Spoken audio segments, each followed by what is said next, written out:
Am I the a-hole for leaving my mom's house and going to my dad's after fighting with my half-siblings about us not having the same dad?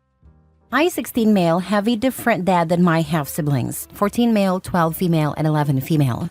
My mom is married to their dad and the two of them act like I'm theirs. And like my dad is just some random dude I see every other week.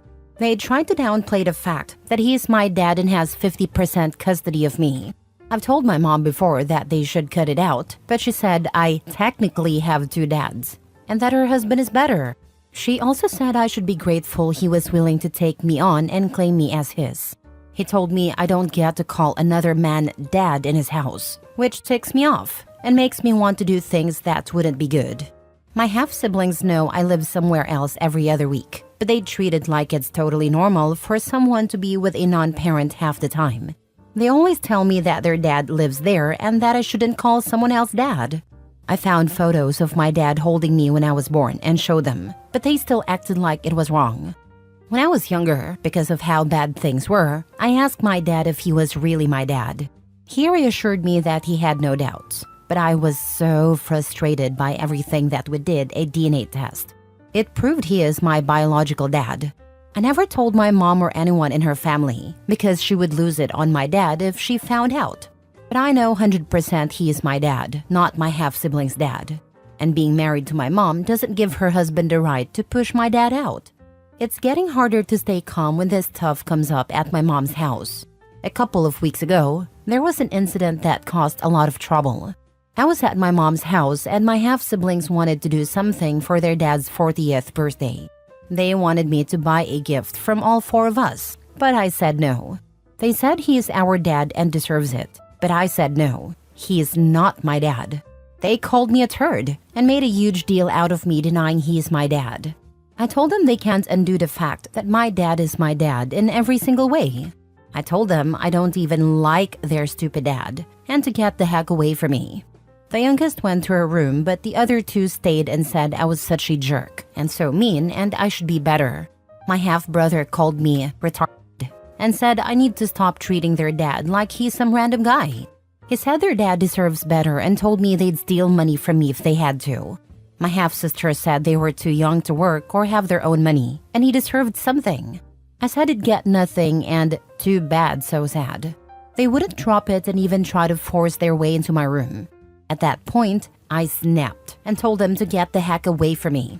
I said I didn't care about their dad, called him a giant territorial a-hole who can't accept that his wife had a kid before him, and said I'd rather be an orphan than be their dad's kid. Then I left the house and went to my dad's. He was shocked but helped me calm down. I refused to go back to my mom's after that. She called the police and they asked me if I'd come home. I said not willingly. Now my mom has filed in court, wanting my dad to lose custody for not making me go back. I'm also getting so much grief for leaving and for fighting with my half-siblings. When my mom found out why, she told me I need to be grateful for my real dad, meaning her husband. Am I the a-hole? Now for the top comments. Not the a-hole. Your mom sounds like a real piece of work. You're 16. The court will take your preferences into consideration. Hopefully you can live with your dad full-time and get away from your mom, her toxic husband, and her awful bratty kids. Not the a-hole. Your mom and her family have been practicing what is known as parental alienation, trying to make you see your dad as less important than your stepdad. That's absolutely wrong. And if you tell the court exactly what's been going on, you won't have to return. Be sure to mention how many times you've asked them to stop denying your parentage, and the fact that your stepfather won't even let you call your own father dad. And OP, start writing down everything you remember happening ever with this. Dates, or at least general ideas of when, what they said or did, who was there, all of that. Not the a-hole. Your mom must be delusional, or she must have been cheating with her husband the whole time she was with your dad. If you really care what she thinks and prefer to stay with your dad full-time, send her this posting and let the games begin. I don't care what she thinks, but I still don't think it's a good idea for her to know about the DNA test either, and I mention it in my post. Next story. Am I the a-hole for telling my stepmother she was never important to me and telling my younger brother what she said? My dad and stepmother got married when I, 17 male, was 9. My brother, 15 male, was almost 7. Our mom had died 2 years before that. It happened quickly, but we managed to adjust. My dad always had a bad relationship with our mom's side of the family, and when she died, he tried to cut them off from us. However, our grandparents were granted visitation rights before he met our stepmother. When my dad and stepmother got married, it was obvious she didn't like the visitation arrangement. My dad and grandparents used an app where they could request specific days, and my dad had to approve at least 3 a month. That's how it always worked. We were frequently asked when we returned home if our grandparents had mentioned our stepmother or said anything mean about her. We always told them the truth. Our grandparents didn't talk about her at all and rarely mentioned our dad. When we visited, we did fun things and sometimes something to remember our mom. What my dad and stepmother imagined those visits to be like was entirely different from reality. Mother's Day was always a contentious time. My grandparents got Mother's Day the second year after Mom died, just before Dad's wedding. They continued to request it every year. My dad and stepmother didn't like it. But when Dad asked if we'd rather spend that day with them instead of our grandparents, I said I liked being with Mom's family.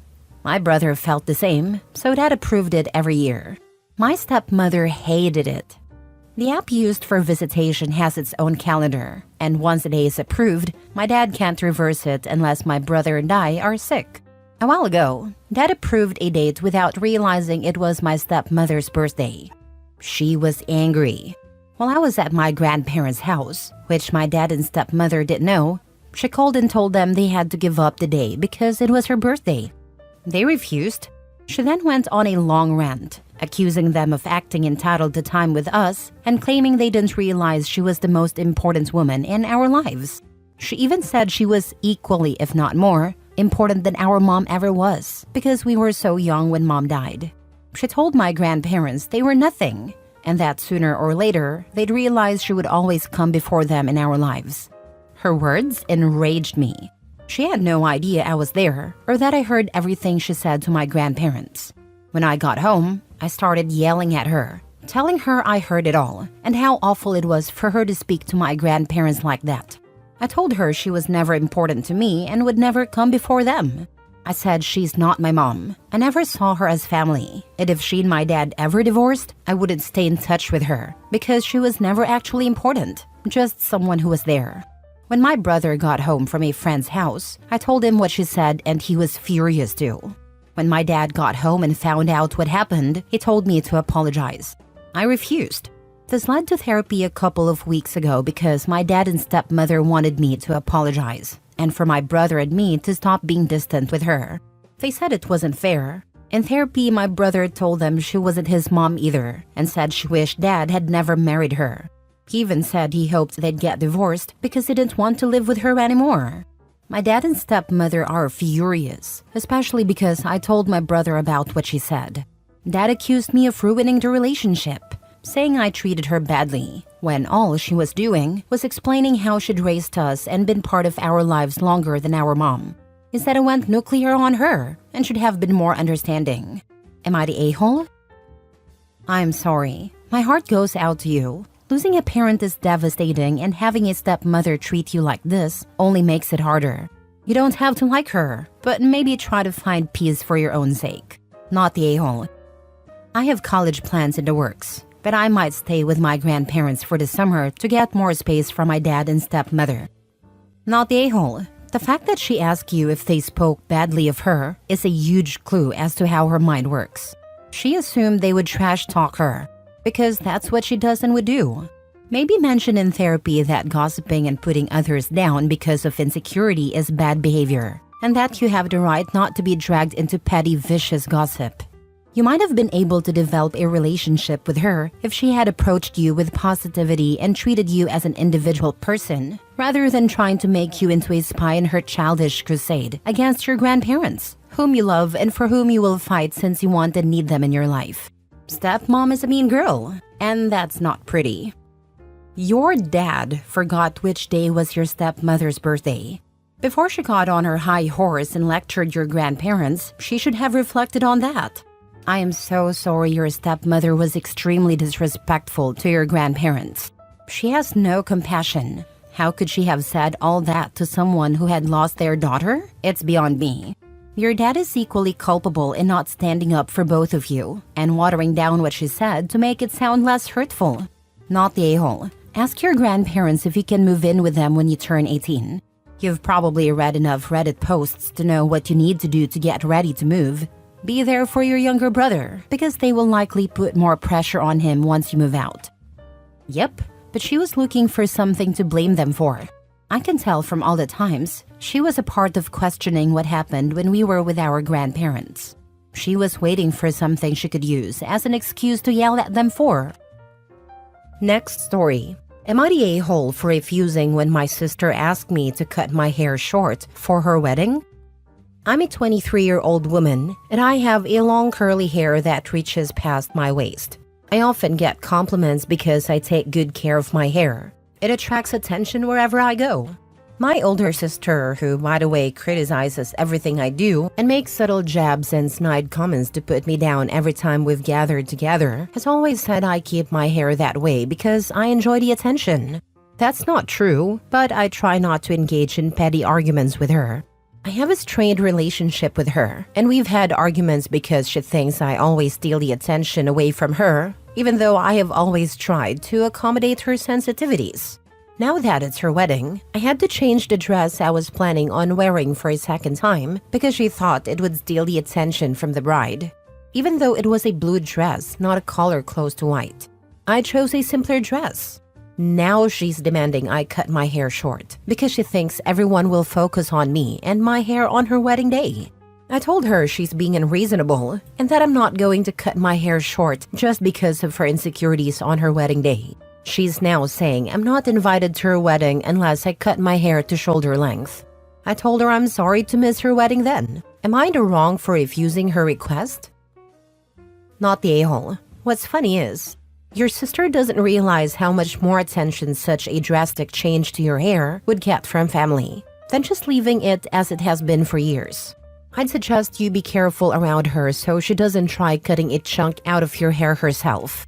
It is never reasonable for a bride or groom to request cutting or dyeing hair. Anyone who tells you to do as she wants simply doesn't want to deal with her drama. This is a good suggestion. She sounds insecure enough to have a go at her hair with scissors. Not the a-hole. She's no right to dictate your hair length. I wonder what more is going on here though. Like, are you extremely beautiful and she is ugly, or have your parents always favored you?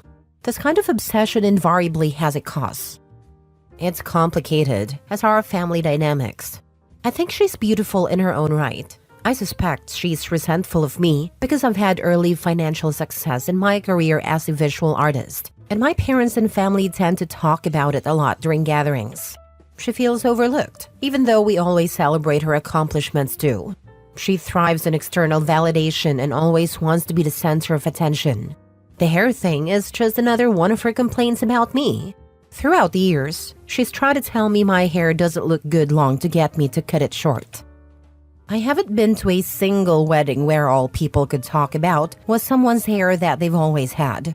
Unless it's something completely out of character or obnoxious, no one is going to pay attention to your hair. They'll say, "I love your hair," and move on. But it's like these brides can't handle the idea of all the attention not being on them for even a millisecond. Not the a-hole. Exactly. I told her no one is going to pay attention to my hair when she's the one in the beautiful wedding gown. People are used to the way my hair looks. And she told me, but still, there would be relatives who will say your hair is beautiful. I don't want that at my wedding. Last story. Am I the a-hole for telling my son that family is more important than school?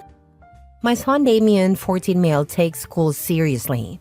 He wants to be the top of the class and have the highest grades, but can't.